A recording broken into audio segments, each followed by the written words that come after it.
Well, alrighty then. Here we are, the ultimate panel for 20Books Vegas. A lot fewer people in here than there were on the first day. Welcome to Vegas, right? These people aren't quitters. Yeah, come on. You can sleep when you're dead, right?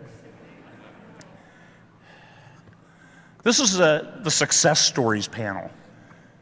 These folks will talk to you about what were the triggers that took them from average to above average to superstar. What visions did they have? What did they work on with themselves to realize those visions? And I wanted you to hear their stories from when they started with the one book making $7.50 a day. Woohoo! To an empire. Nothing is denied you. Everything is available. Let's start with our panelists. We'll introduce themselves, and then we'll get into some questions. Michael. Michael Anderle, LMBPN Publishing. That is it. I introduced myself. Am I supposed to say anything else or just pass the mic?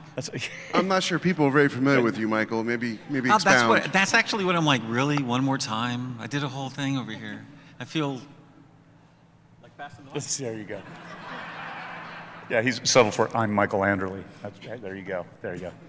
Hi, I'm Kiersten Modglin. I write psychological thrillers. I have 35 books out, and I'm really honored to be up here. I'm Jeffrey H. Haskell. I debuted with my military science fiction this year, and with the help of the amazing Athon Books, my incredible cover artist, we got nominated for a Dragon on my debut novel. And lost to David Weber. Everybody who's lost to David Weber, raise your hand. There's a big club. Yep, see them? Yeah, they're all there. And I'm proud to be a member of that club. My name is Paddy Finn. I went full-time as an indie publisher in 2018, but recently I've been focused on running Kickstarters. I'm Sarah Noffke, and I'm an urban fantasy author. I write primarily with LMBPN. I have 97 3/4 books written. And it took me a long time to be on this stage, but I'm glad to be here.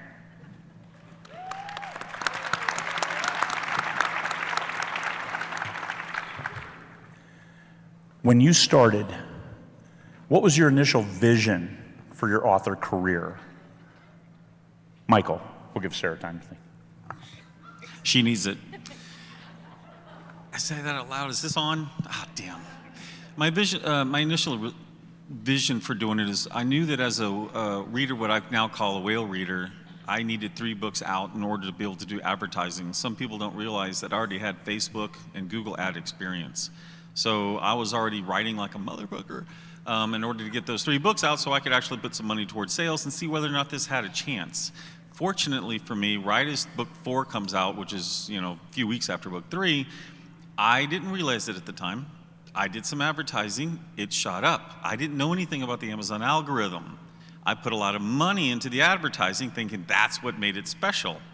After putting a lot of money into it, I realized I wasn't moving the needle, so it wasn't me. But from there, that vision of just trying to ride the wave and trying to see what's going on and reaching out and talking to fans and growing what I had from that little bitty match of one book to what's going on now. It's just never slowing down. So when I started, I grew up always wanting to be a writer, always wanting to publish. I've told stories and written stories. I was that little girl that for Christmas and birthdays, all I wanted were notebooks and pens. I was going to be writing stories all year. And so, of course, I'm hoping like some of you out there, when I published my first book, I was like, I'm going to be rich and famous. I'm going to have movie deals. I mean, Gillian Flynn has 3 books, and look at her. I'm going to have 3 books, and I'll be great. And unfortunately, that did not happen. But I've just always wanted to tell stories. And that was really what it came down to, connecting with readers. And so, of course, at first it's just your family and friends that are reading it. But when I first started, hearing from readers who I didn't know, that would tell me, your writing is really good, or your story, meant something to me or got me through something. That was when I started realizing, hey, it isn't all, of course the money's nice, but in the beginning there was no money. So it was really about just hearing from those readers whose lives I was, changing and connecting with, that made it really exciting. That's awesome. And you guys have to check out her thriller books. They're amazing. I was looking at the blurbs on the way down here. They're just fantastic. If you like thrillers, she's the next star. I had a really rocky life, and I'm dyslexic and I have ADHD. And if there's a worse combination to be a writer, let's throw in no college degree and entry-level jobs my whole life. And so when I started writing for serious, it was because I was so dang tired of being poor. And there was this one woman in particular whom I really just wanted to impress the hell out of.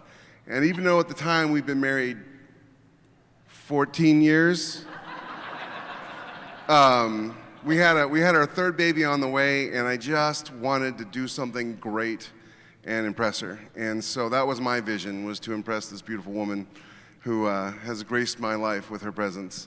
And then I wanted to make buckets of money. The buckets are still out there somewhere, but they're coming. They're on their way.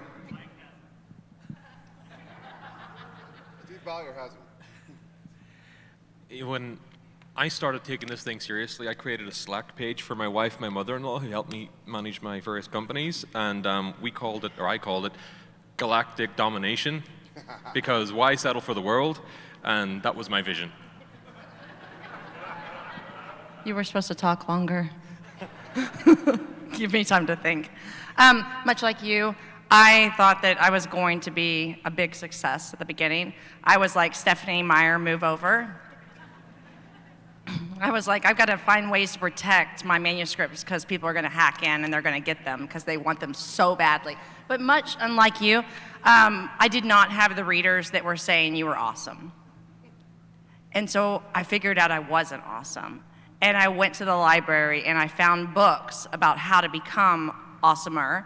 And that helped me to get to where I need to be, but it took, like I said, a lot of books. I don't think that I made my first breakout success until about book 50.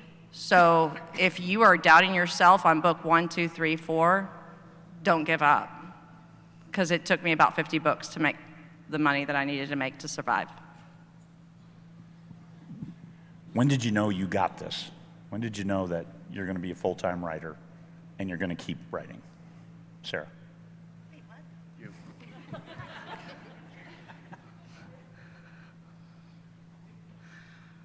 When did I know that I got this? So 2019, I made the bullshit move of going to Bali. Martelle thought I was making it. I was lying. But I wanted to fake it until I felt it. And people don't go to Bali for 20 books unless they've made it, right? So I took the last pennies that I had. Did you know they were the last pennies I had? He did, because he sees the financials from LMBPN. And I put them up, and I took my daughter, who was 7 at the time, to Bali, because I wanted to sit at the winner's table, because the conversations at the winner's table are different than the conversations at the loser's table.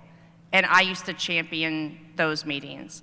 And I had a last-ditch effort, and Michael and I had put a lot into a brand new series, and he had believed in me.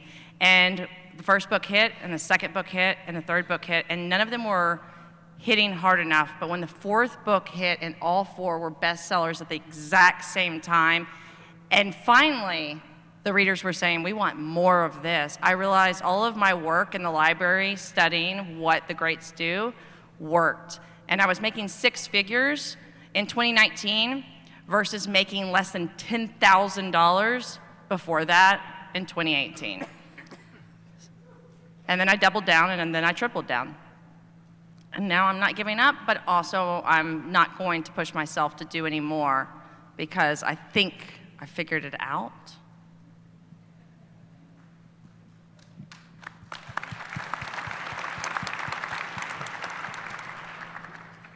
So in 2018, in February, I attended 20Books London. I'm actually wearing the lanyard that I wore to that event. And at 20Books London, I was just really inspired by all of my fellow peers, and that was the first 20Books event that I had attended. Being in Ireland, it was the easiest one to get to at the time. And sort of afterwards, I thought about it a bit, and I realized I can take this momentum and do something with it, and I can go full time. And I kind of worked towards it a bit, and by that stage, my science fiction novels had gained some traction, but they weren't doing anything incredible. They were paying a few bills here and there. And then come, I think, September, I just got fed up. I had a great job, it paid well. I was in IT, and I enjoyed my work, loved my boss, ticked all the right boxes, but it wasn't fulfilling. And I was also still trading my time for money and paying someone else's bills. So come November 2018, I had a decision to make, either go to Vegas, 20Books, which is something I had wanted to do, or go full-time as an author. And I had that conversation with my wife. She was a full-time mom with 2 kids. We had all the usual bills to pay and no savings. And my books weren't actually paying the bills that they needed to pay at the time, but I knew that if I'd jumped in and took that leap of faith, that hopefully, fingers crossed, we would be okay. And it took 2 years of hard graft and just not knowing what's going to happen and living one paycheck to another. But eventually, we got to a good place at the end of 2020 when we launched a box set, and everything sort of changed after that. That's awesome.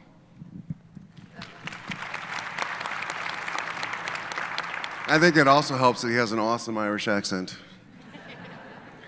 I'm spoiled. I knew I was going to make it right from the beginning because my wife told me so. I was ghostwriting. I'd lost my job because of an illness, and I couldn't do that anymore, so I went back to school, and for the first time in my life, I was actually good at it, and I started ghostwriting to earn some money on the side, and every time I finished a short story, this guy would ask me for another one, and then another one, and then another one. And my wife, but if you don't know, I'm Mr. Rebecca Haskell. She's Vivid Covers, so that's who I am this con. And my wife told me, she's like, why don't we cut out the middleman? He's obviously making money. Why don't you just do this yourself? And that was May of 2015. And so under her impetus and a desire to not be poor anymore, and a newfound fever for hard work, I got up every morning at 5 a.m. and I'd listen to Chris Fox do his 21-day novel challenge. And I don't know if Chris is here this time, but he was a huge help listening to him do his 21-day novel challenge while I wrote. And over a year and a half, I wrote 3 books, and the first one got published by Kindle Press. And her vision, Rebecca telling me that I could make it, was confirmed the day that my first novel got picked up to be published, and I got that check. So that's when I knew.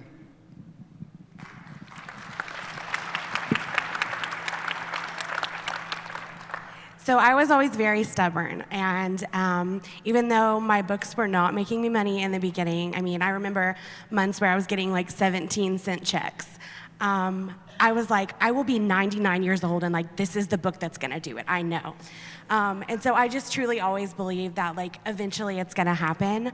But like I said, it took me several years, about 4 years of just really struggling. I didn't come from any money. I had no connections in the industry. I didn't even know 20Books existed at that point. And my husband and I, were scraping by, working day jobs, just trying to, make this work. And I was in the red every month. And then in 2018, I had a conversation with someone. At that point, I had like 12 books out, and I was still, making pennies. And someone was like, it doesn't really seem like you have a lane. You're kind of all over the place. And I was like, well, all my books are mystery. I had some thrillers, some suspense, some romantic suspense, but that's not a lane. And I didn't realize that until that conversation. And so then at that point, I was like, okay, I'm gonna double down. I'm gonna figure out my lane. I started looking at which books were selling, which books had the best reviews, and I realized psychological thrillers were it for me. And so then at that point, I really started working on, releasing consistently those psychological thrillers that were bringing readers back. And in November of 2019, I was like making just enough that I could finally quit my day job that I'd been, struggling with. I was running on like 4 hours of sleep every night for 4 years, just trying to make it work. And so I quit in 2019 at the end of it, and we were like, what's the worst that can happen? And as that story goes, in March of 2020, my husband was laid off because of COVID. And so we went from a family of 3 incomes to a family of 1 very small income. But what had happened in 2020 was because I was home full time, I was writing and releasing a book a month. And then with him home and able to help with our daughter and with the house, I was able to keep doing that and keep up the pace.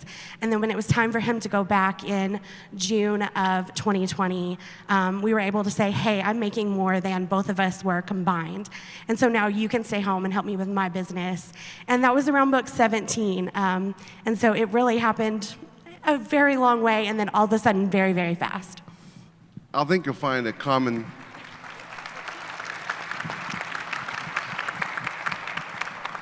theme among every writer that's successful can be encapsulated by Captain Quincy Taggart saying, never give up, never surrender. Interestingly enough, 20Books didn't exist when I started. The very first month that I released any books, I released 3. I made about $300. Next month, I released 1, got about $3,000. In my 3rd month, I made $10,000, and I realized, hey, this is going to do really well. I allowed 2 more months to go by where I made like $12,000 and then $15,000, and then by month 6, I'm at $40,000 to $50,000 a month, and I was already riding the wave, and I was moving ahead on that. So, I try to express to people that there's always the story of the people who got somehow very fortunate up front. I didn't write as many books, but I read thousands of them because I was a reader.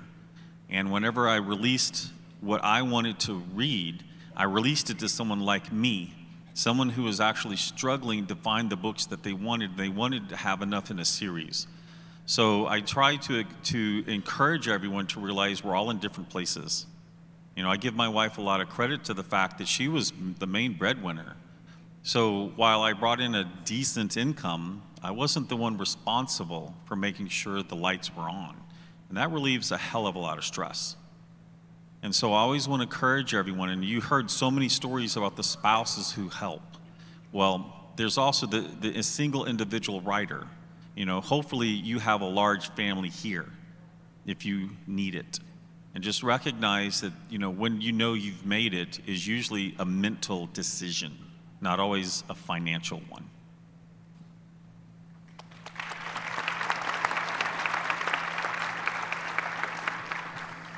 Yeah, I was thinking about asking the question, do you consider yourself lucky? But I won't. Because I believe luck is based off working hard at the right things. And yes, we're lucky to be up here and have the success that we have.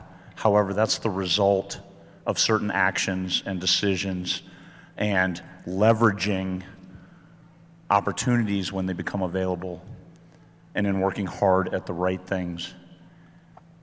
You heard Sarah Noffke, 97.4796 books written. 3/4? 3/4. 97 and 3 written in 6 years? 9 years. That doesn't happen by accident. That doesn't happen by luck. It happens by sitting down and getting the words and getting better words. And Michael, recognizing the opportunity of this genre, this story, Kiersten going through her trials and tribulations of what's the right genre for me. And then the psych thrillers hit. And Jeff Haskell moving away from superheroes into military sci-fi. And Paddy Finn embracing what sword and sorcery still makes available to the world. And Luke Gygax is upstairs gaming right now. And part of that is because of what Paddy Finn has done, that we asked Luke to come here. That opportunity still exists 40-some years after it was first invented. What do you like? Question for you guys. What do you like about the genre where you make your money? Michael, why you got the mic? Can I just choose one? What's that? So I publish in all genres practically. Except Except erotica. romance. Except romance. The company does. I don't. So I'm going to choose one of them. Like a year and a half ago, I was missing something. And what I was missing was a good fantasy barbarian sword and sorcery story. If you know that genre, you realize it's not very profitable. It's not like we're bringing in another Conan all the time. I mean, I've looked at the data. Conan itself doesn't make all that much money, but I wanted the stories. And the beautiful thing about sword and sorcery is it never goes out of style because of technology. A sword is a sword is a sword. So, just from that perspective, I enjoy the ability to bring out the stories. I'm sorry, I've totally lost your train of thought of what your question was. What do you like about the genre where you make the most money? Oh, fuck. I like barbarians with big swords. On to you. Did he really have the question about the most money? Did he? Son of a bitch. Obviously, well, maybe not obviously. Kiersten Gambit is a mixture of paranormal, science fiction, and probably 3 other items in that little bastardized version of a genre. It is the one I've made the most money on, by far, no doubt, millions of dollars.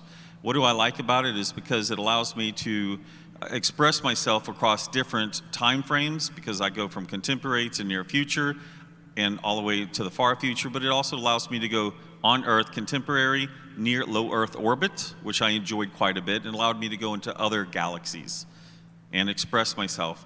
It's not time jumpy, but it did allow me the opportunity to find out what's more. And it was important because when I was young and naive, I thought 21 books wouldn't be a problem. Somewhere around 17, I decided that slicing my wrists wasn't an option that would get me out of finishing the last 4 books. But I enjoyed it for that reason. And you know what? That series, obviously, is what allowed me to prove that it could be successful, that allowed people to listen and say, hey, maybe the guy over there has something, and eventually more of you joined, and because of your ethos, we're all here today. And if I can interrupt, Michael's tagline on the Kiersten Gambit series is, everything you think you know about vampires is wrong. And that's the hook. And then that's the whole series. So I like psychological thrillers because most often they're really normal, average, everyday characters, and you get to twist their lives all up and mess them up. I don't often feel like the smartest person in the room. With my books, I get to trick my readers and make them think that they know what's going on, and then I get to throw everything, pull the rug out from under them and throw them off. And so that's always fun for me. And then as a reader, I like thinking that I know where the writer is going, and then they do the exact same thing to me. So it's always fun to just have that like breathless moment of, oh my God, what just happened? I write in military science fiction, and in 2 words, I can tell you what I love about military science fiction, but this requires a little bit of audience participation. Don't worry if you don't understand what I'm about to say, it's okay. Someone near you does. Hoorah!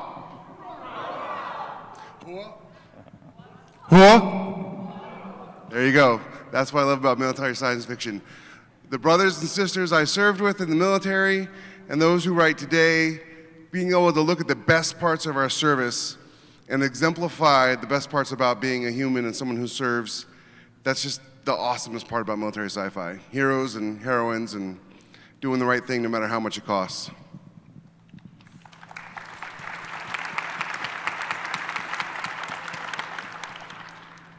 I wish my reason was more virtuous now. Money's a virtue. Yeah, but my favorite reason, or what I enjoy most about making money in my genre, is that there's a lot of it. Money or genre? Money.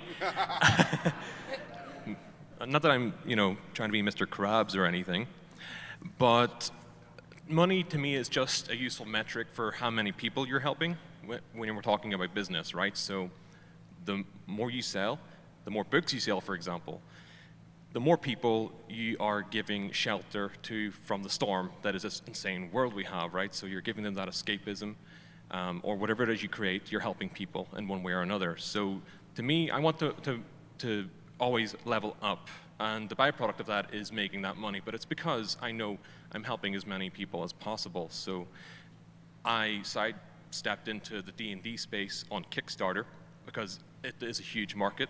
And it's something I encourage other authors to consider, is looking at ways to expand their existing IP into other markets. Don't be thinking that you're restricted to Amazon versus wide, right? There are other things outside the boundaries of those two choices. But yeah, that's my favorite reason. That's a good one. Very virtuous. I write urban fantasy, and I'm going to say that my life can be pretty mundane. I think a lot of ours can. We go to the post office, we go to the bank, we go to the gym, and I have an imagination much like everyone in this audience. And I'm always thinking the what ifs. And I love the idea of thinking, what if the bank teller is actually a wizard? And all of the things that go behind the imagination. And I love the screen. And I love the idea of changing the script and having something magical that we don't expect. So I love the magic in the mundane, and that we couldn't see it. Because to me, I can always have some sort of thing that I'm thinking of behind the scenes. And that's why I love urban fantasy, and it lends to so many potentials and opportunities, which creates lots of stories. Okay, in a minute or so, we'll take questions. Let me ask one question so you can line up. Here's the microphone right here. Please line up there if you have a question for this panel.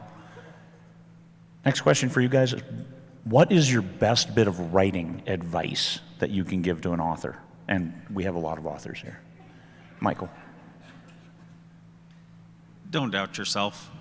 The book, the first time that I realized, or I was like book 6 or 7, and I thought I'd written the worst thing ever, and the best. Is it me? Is it me? Tell me. You gotta keep it right in front of your mouth or it fades off. So anyway, long story short. Long story short. Don't doubt yourself. Let yourself flow. Yeah, kind of along the same lines. Write like no one will ever read it. Don't worry about making it perfect. Don't worry about what your grandma is going to think of this scene. Just write the book, and then you can worry about getting it perfect later. You can't edit a blank page. That's such a cliche, but it's so true. Just get it out there. Tell yourself the story, and then you can go back and obsess over every little detail. There's a lot of military science fiction authors in here. I believe someone told me this week was the largest subgenre in science fiction. And not a single one of them, not Colonel Brazy, not David Weber, not Craig, are my competition. My only competition is the last thing I wrote. Always be better than you were yesterday, and never be satisfied with being good tomorrow.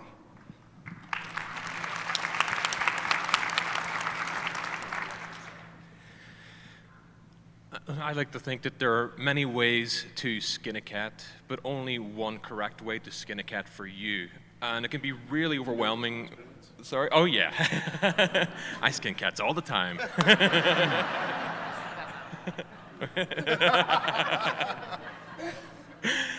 Yeah, so in other words, you see, it can be really overwhelming with everyone telling you, these are the plethora of options, and here are all the things that you should be doing. But don't get hung up on what people are telling you that you should or shouldn't be doing. Take your time to figure out what works for you. And then when you find what that is, lean hard into that thing. Great advice. Don't doubt yourself. Great advice. Definitely, all of the things. And here's the thing that I've noticed, and I've gotten this from beta readers, and I got this recently whenever I was designing the speech for today. But have fun, because when you have fun with what you're writing, your readers are going to enjoy reading it. And I used to struggle, and those books didn't sell because I shouldn't be writing space opera. Sorry, Martelle. I made some mistakes, but you believed in me, thanks. But that should have been an indicator to me that I wasn't writing what I should be writing. And I put in my speech earlier that I wrote, it takes motivation to eat Brussels sprouts. It doesn't take motivation to eat ice cream. Write ice cream. It's fun. And when you have fun, they're going to want to read it.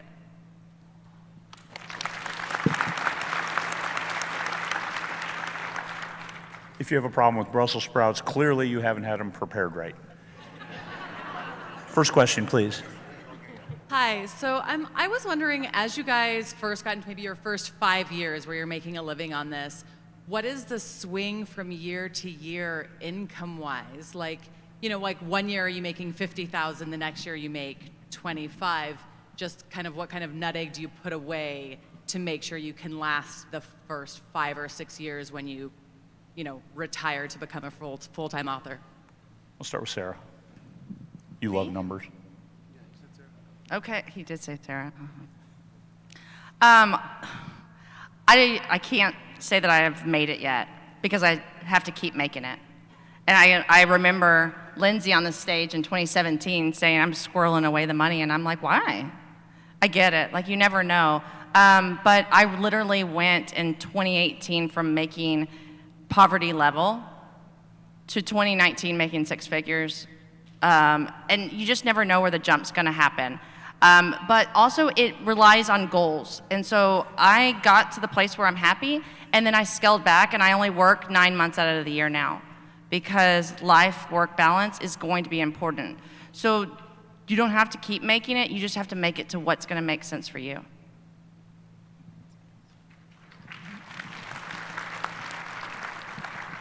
In 2018, I stood up on this stage, thanks to Craig, and did a 2-minute drill where I said that I made $5,000 that year, and I wanted to hit 6 figures, and I wanted to be a successful author, and I wasn't satisfied with ever stopping until I got there, and here I am, thanks to this wonderful man. But the road in between was really, really hard, and some years I did really, really well, and then some years I did terribly. So my advice with financial management is listen to all the people who say put money away for the year where your books don't sell. Put money away for, I don't know, if a pandemic happens. Put money away. Yeah, hang on to it. What was your jump from 21 to 22? Well, 22 is not out yet, but last year I made $11,000. I made that in a month this year, so I don't have my full numbers yet, but it's significant. Thank you, 20Books. Next question, thank you. Hi there. So I believe that failure breeds success. Could any of you share any times where you may have failed at something that it ended up turning into a big success for your career? Any takers on that? Paddy. Yeah, I launched a campaign back in, May 2021. And it was like just as we were getting started into this new business. And on that campaign, I lost $30,000 when I did not have $30,000 to lose. And what that taught me was not to lose $30,000 ever again. But yeah, so the way I took that was I have a really aggressive growth strategy, and sometimes that means taking bigger risks. And I kind of went a little bit too far beyond my boundaries or what my risks should have been, and that taught me, okay, pull your boundaries back a bit, and next time maybe don't be so risky, and that has seen us in good stead ever since. That one campaign did make 6 figures, and almost every campaign since then has made 6 figures and above as well. So it did work out in the end, but at that time it was really hairy, and yeah. The really interesting thing is you learn more from failure than you learn from success. So when I hear people say, oh, I wrote 1 book and I made a bunch of money, I'm really thrilled for them. And I hope they keep making that money because you can't repeat something if you don't know how it worked. So my first book I wrote under a pen name, and it was urban fantasy. And much like you, I was writing in the wrong genre. I didn't understand it, but I was talented enough that it got picked up by a publisher. And because of PTSD and other things, I do tend to get depressed sometimes. And I wrote the sequel to that book while I was depressed. So I went from this sort of upbeat, hopeful urban fantasy to this like doom and gloom, zombie-infested death, brigade. And I lost every single reader along the way. And the third book was really good, and nobody read it because they didn't finish the second one. So I learned that tone and consistency is really important with story. And that's a lesson I applied to all my other books. And I really feel like that was a really good lesson to learn, and I'm glad I learned it because I wouldn't have known otherwise. Anybody else?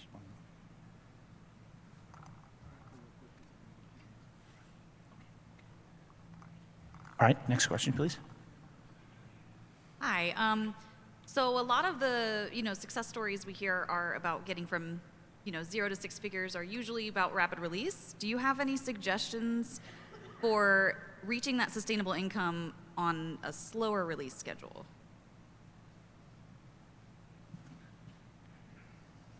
Depending on how slow you're talking about, but also I've noticed that if you go into certain genres where there are expectations like epic fantasy, it's a much lower expectation, but you're also writing a much larger book. So now I also know that there's a couple of people who've done it just because they've really doubled down on learning how to market and doing that effectively. So you can change out your skill set from between marketing or writing and marketing if you'd like to, or you can move it into another genre if you would like to. There's someone who's done a romantic comedy, but the problem is that it worked for a few years, and then someone's like, oh, I can write that, and then they were flooded with it, and a slow release schedule didn't work. All right, well, we're in a time crunch now. Okay. Next question, please.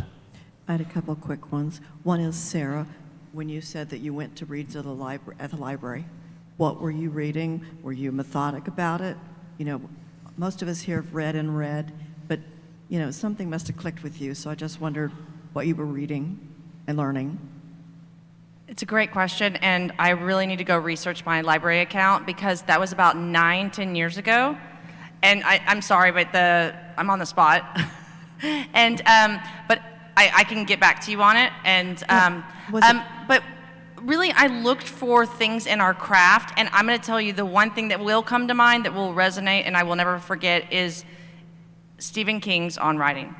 And it's going to boil things down, and it's going to make you humble, and it's also going to really make you feel shitty.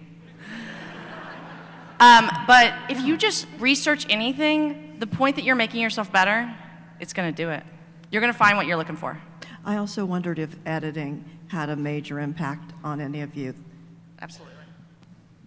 Oh, absolutely. I read a craft book in between every single novel that I release because, like I said, you've got to be better than the person you were yesterday, and there's no way to do that without research and reading and learning. The one book that had the biggest impact on me was Cheryl St. John's Emotion and Tension in Storytelling, and she is a master at it. And she's a romance writer, and she's just fantastic. So Cheryl St. John, if you're listening, thank you so much for that book. It was amazing. Yeah, for me, On Writing is a big one, and then Save the Cat is another really, just to get the basic beats and plot points. It really helps with story structure. Next question, right there.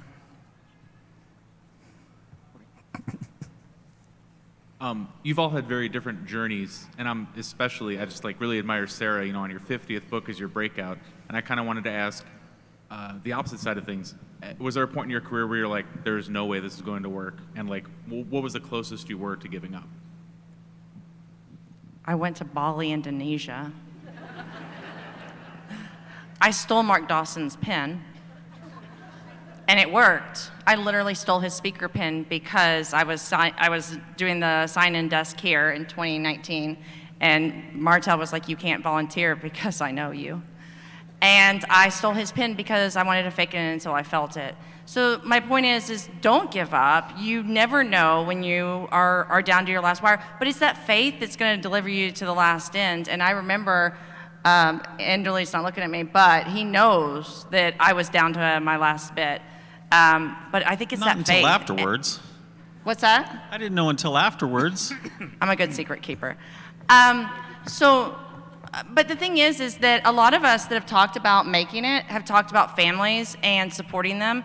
And I think that sometimes when we don't have anything, sometimes when we don't have a plan B, there's just a plan A, we have to do it. So sometimes don't have a plan B. This is it. All right, thank you. That's it for questions. Michael Anderle has some closing comments. Sorry, I'm sorry. Apologize for that.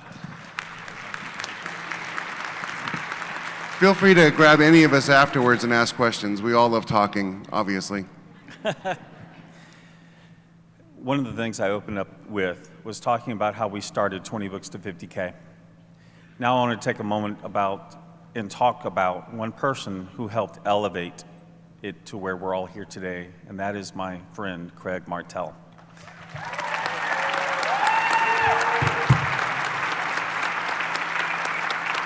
I have signed cards from many of you, but I would like to take a moment, if you're willing, to stand up and give him a round of applause for everything that he has done for all of us.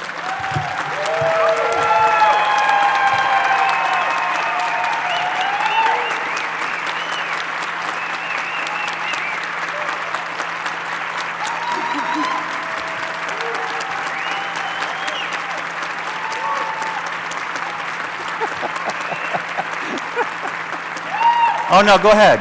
Keep it. He hates it. He hates it. No. As we do this, one of the things, and the story's been told, but I'll mention it one more time. Craig was in a meeting, both of us were in a meeting, a conference in Austin, and that particular conference was going bad, not because the individuals who put it on were expecting that, it had gone awry, and it pissed him off. And so at that time, he said, you know what, we could do better than this. I said, who's we?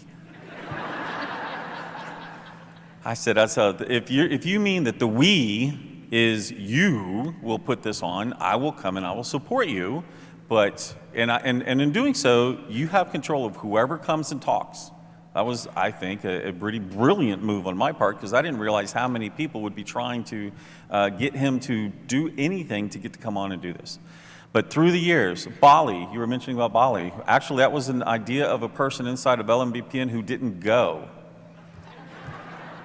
We also didn't realize that whenever we put on Bali, we thought it would be for the high-paying authors. We didn't realize how many non-high-paying authors it would go, because we were thinking, in our American way, that they would have to fly there, and that would be a filter to get them there. We didn't realize how many authors were paying attention to us right across the pond, like in Australia, and it was $99. Little do we know. But anyway, in that, as we close this, and Craig, come on up, you're going to have to close the rest of this. But thank you, sir, for all of your hard work, for supporting 20 Books and driving things forward.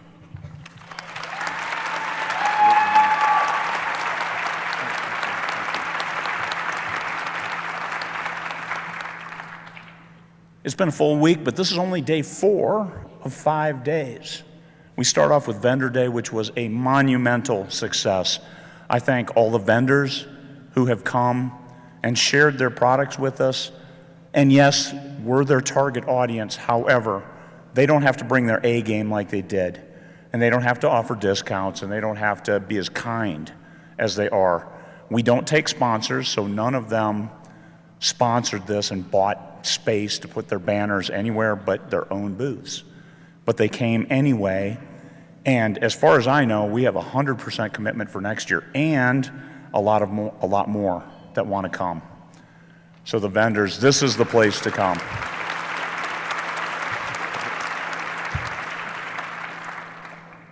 Tomorrow we've got the Readers and Authors Vegas event, which Amazon is giving 2 months of Kindle Unlimited to the first, I think, 2,000 people who come, as well as Kindle Vella tokens, free for the first people who come, for the first couple thousand people who come. We've invited a lot of readers. Amazon has put it on their blog and invited people as well. We've targeted Facebook ads using our cool Facebook ad skills at people who live in Las Vegas and have Kindles, because you can do that. But this conference is all about you. This conference is about authors, sharing with authors, authors supporting authors, and anybody who went down and got a gift card, a Subway, CVS, a little cash. It's because of you, your peers. We're all equal here. We're all the same. You see my badge and Michael's badge, they're the same as everybody else's badges. Not Paddy Finn's, because he's got his London badge. But everybody else is the same here. Nobody's on a pedestal. You can ask questions of anybody in the hallway, in the grand salon, and that's the way we strive to keep it every year. We wouldn't exist without our volunteers. 140 volunteers this year. Big, big number.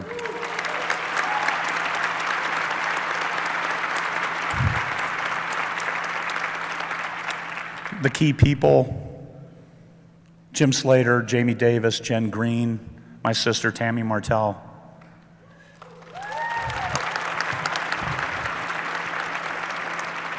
Erica Everest for tomorrow.